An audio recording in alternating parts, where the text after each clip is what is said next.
Shalom Bapak Ibu Saudara-saudari yang dikasihi oleh Tuhan Yesus Kristus. Salam sejahtera dalam kasih Tuhan kita Yesus Kristus, yang oleh karena kasih-Nya kita boleh ada sebagaimana kita ada sampai saat ini. Bagaimana kabarnya Bapak Ibu Saudara-saudara? Tetaplah mengucap syukur di dalam segala hal. Pada kesempatan ini saya mengucap syukur kepada Tuhan Yesus yang masih diberi saya hidup. Dan berterima kasih kepada Bapak dan Ibu Gembala atas kepercayaannya kepada saya untuk membagi renungan harian pada saat ini. Di mana lewat kesempatan ini juga saya belajar lebih dalam lagi kebenaran-kebenaran firman Tuhan. Puji Tuhan Bapak Ibu Saudara-saudara. Renungan kebenaran hari ini saya beri judul Hak Kesulungan. Dan kita akan membaca firman Allah dalam Kejadian 25 ayat 29 sampai 34 yang berbunyi begini. Pada suatu kali Yakub sedang memasak sesuatu. Lalu datanglah Esau dengan lelah dari padang. Kata Esau kepada Yakub, "Berikanlah kiranya aku menghirup sedikit dari yang merah-merah itu, karena aku lelah." Itulah sebabnya namanya disebut Edom. Tetapi kata Yakub, "Juallah dahulu kepadaku hak kesulunganmu." Sahut Esau, "Sebentar lagi aku akan mati.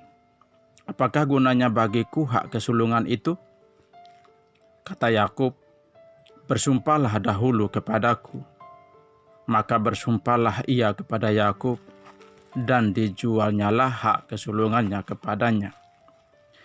Lalu Yakub memberikan roti dan masakan kacang merah itu kepada Esau. Ia makan dan minum, lalu berdiri dan pergi. Demikianlah Esau memandang ringan hak kesulungan itu. Bapak Ibu Saudara-saudara, pada zaman Israel kuno, setiap anak laki-laki sulung memiliki hak kesulungan, yaitu hak yang dimiliki oleh anak sulung yang terdiri atas hak kepemimpinan dalam ibadah dan keluarga, bagian ganda dalam harta warisan, hak memperoleh berkat perjanjian yang dijanjikan Allah kepada Abraham. Dalam kitab Kejadian pasal 25 ayat 29 sampai 34 ini dikisahkan bahwa Esau yang adalah anak sulung Ishak memilih untuk menjual hak kesulungannya demi semangkuk kaca merah. Menjual hak kesulungan menunjukkan bahwa Esau memandang rendah berkat-berkat Allah dan janji-janji perjanjiannya. Bahkan Alkitab menyatakan bahwa Esau mempunyai nafsu yang sangat rendah karena menjual hak kesulungannya dengan makanan. Tindakan Esau ini merupakan sebuah tindakan yang sangat bodoh. Berbeda dengan sikap Yakub yang justru sangat menghargai dan menghormati hak kesulungan karena ia tahu bahwa ada berkat-berkat yang luar biasa di balik hak kesulungan tersebut.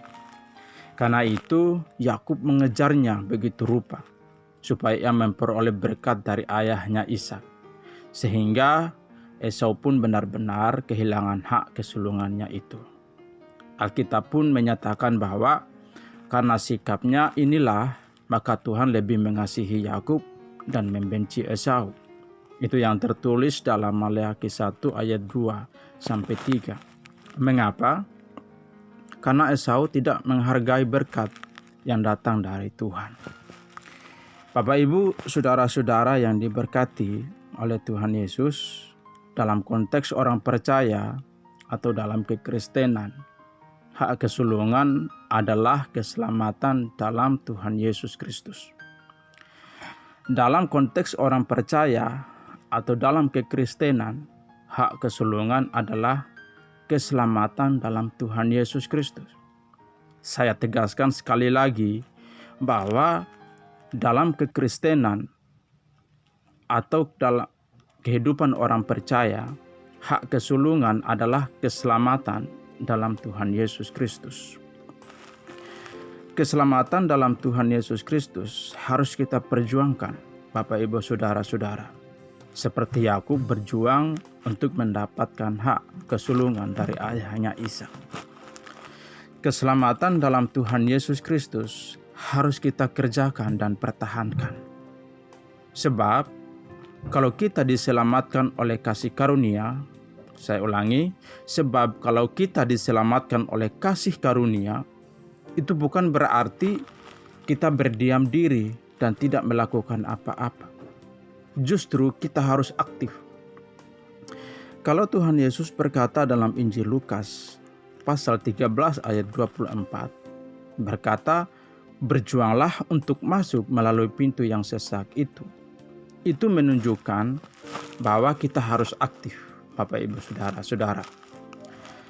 Kalau Rasul Paulus berkata dalam Filipi 2 ayat 12, berkata, hai saudara-saudaraku yang kekasih, kamu senantiasa taat. Karena itu, tetaplah kerjakan keselamatanmu dengan takut dan gentar. Itu menunjukkan bahwa kita harus aktif. Demikian juga dalam Efesus 6 ayat 17. Dan terimalah ketopong keselamatan dan pedang roh, yaitu firman Allah. Itu berarti bahwa kita harus aktif dalam merespon keselamatan dalam Tuhan Yesus Kristus. Bapak Ibu, saudara-saudara yang dikasihi oleh Tuhan Yesus Kristus. Ketika Tuhan Allah menciptakan manusia, yaitu Adam dan Hawa, Tuhan Allah menghendaki agar Adam dan Hawa hidup selama-lamanya, yaitu hidup kekal. Tetapi bagaimana hidup kekal itu bisa dialami atau dinikmati oleh Adam dan Hawa? Itu tergantung bagaimana respon dari Adam dan Hawa terhadap perintah Allah. Namun, kita semua tahu bahwa ternyata Adam dan Hawa tidak memperoleh hidup kekal karena jatuh dalam dosa.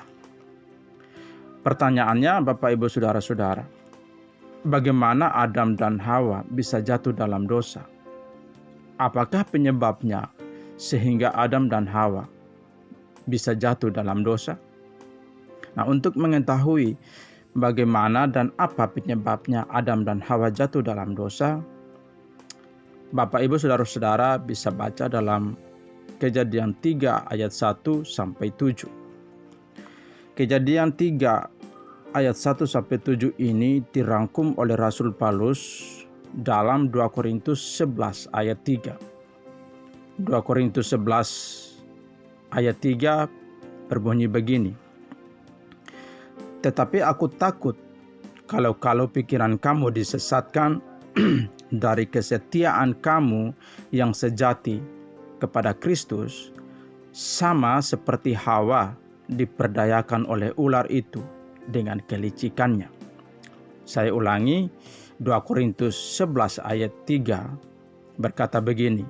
Tetapi aku takut kalau pikiran kamu disesatkan dari kesetiaan kamu yang sejati kepada Kristus, sama seperti Hawa diperdayakan oleh ular itu dengan kelicikannya. Jadi bagaimana dan apa penyebabnya Adam dan Hawa jatuh dalam dosa? Jawabannya adalah karena Adam dan Hawa pikirannya disesatkan oleh iblis, atau Adam dan Hawa membiarkan pikiran mereka disesatkan oleh iblis.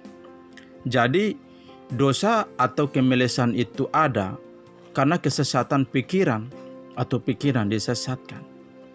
Kalau kita baca firman Allah dalam Kejadian 3 ayat 15 sampai 17 dan Kejadian 3 ayat 2 sampai 3, tersesatnya pikiran karena tidak atau kurang mampu memahami apa yang menjadi kehendak Allah.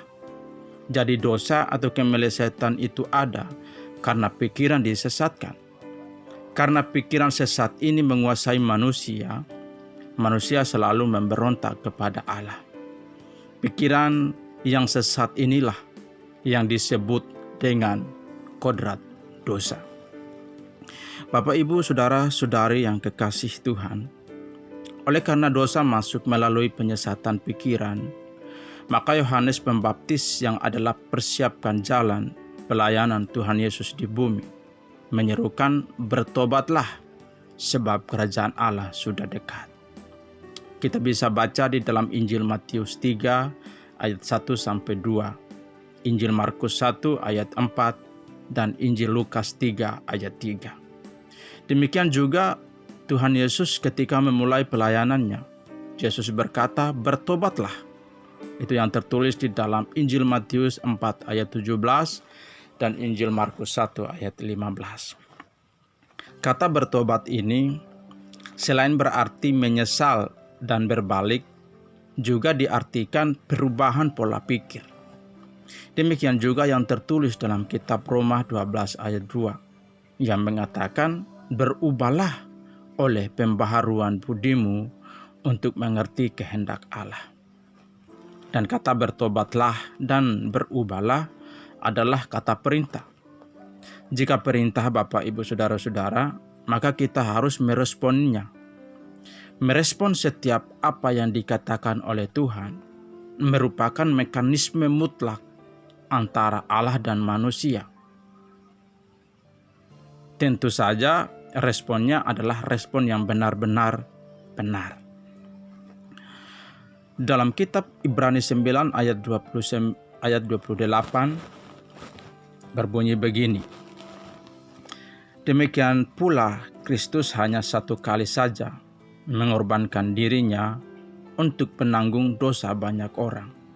Sesudah itu ia akan menyatakan dirinya sekali lagi tanpa menanggung dosa untuk menganugerahkan keselamatan kepada mereka.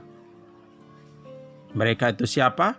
Yaitu kepada mereka yang menantikan Dia. Kata menanti di sini, Bapak, Ibu, saudara-saudara, bukanlah berarti menanti dengan duduk-duduk saja atau dengan berdiam diri saja atau pasif. Kata menantikan sama dengan berjaga-jagalah. Jika menantikan dipahami diam saja, terima saja dan tidak berbuat apa-apa, maka akan menjadi makanan empuk bagi iblis yang keliling mencari mangsa yang dapat ditelannya. Jadi sekali lagi, keselamatan dalam Tuhan Yesus Kristus bisa dialami dan menjadi milik kita. Itu tergantung bagaimana respon kita, Bapak, Ibu, saudara-saudara. Apakah kita mau mengulangi kesalahan Adam dan Hawa yang membiarkan pikiran mereka disesatkan oleh iblis? Apakah kita mau seperti Esau yang tidak menghargai hak kesulungannya? Itu kehendak bebas. Adam dan Hawa tentu saja tidak ingin mati dan terbuang dari hadirat Allah. Esau tentu saja tidak ingin hak kesulungannya jatuh ke tangan Yakub. Apa yang terjadi dengan Adam dan Hawa juga kepada Esau bukanlah sebuah takdir dan bukan juga penentuan Allah. Sekarang bagaimana dengan kita, Bapak, Ibu, saudara-saudara? Apa respon kita terhadap keselamatan dalam Tuhan Yesus Kristus? Apakah kita hanya berdiam diri saja karena keselamatan atau diselamatkan bukan karena perbuatan baik? Tuhan perlu respon kita, Bapak, Ibu, saudara-saudara. Kalau Tuhan tidak perlu respon kita, maka tidak perlu ada penghakiman. Bapak, Ibu, saudara-saudara, keselamatan dalam Tuhan Yesus Kristus adalah usaha Tuhan untuk mengembalikan manusia kepada rancangan Allah semula, yaitu rancangan Allah semula tidak menghendaki manusia mati atau binasa, tetapi hidup selama-lamanya. Jadi, Bapak, Ibu, saudara-saudara yang dikasihi oleh Tuhan Yesus Kristus, setiap kesempatan hidup yang Tuhan berikan kepada kita, marilah kita pergunakan untuk selalu dan terus-menerus merespon keselamatan dalam Tuhan kita Yesus Kristus. Hal ini harus menjadi satu-satu prioritas kita, Bapak, Ibu, Saudara-saudara. Kenapa hal merespon keselamatan dalam Yesus Kristus harus menjadi satu-satunya prioritas kita? Karena keselamatan dalam Tuhan Yesus Kristus sangat-sangat dan sangat mahal. Kiranya Roh Kudus yang adalah penolong kita, yang akan memimpin kita dalam segala kebenarannya. Tuhan Yesus memberkati. Amin.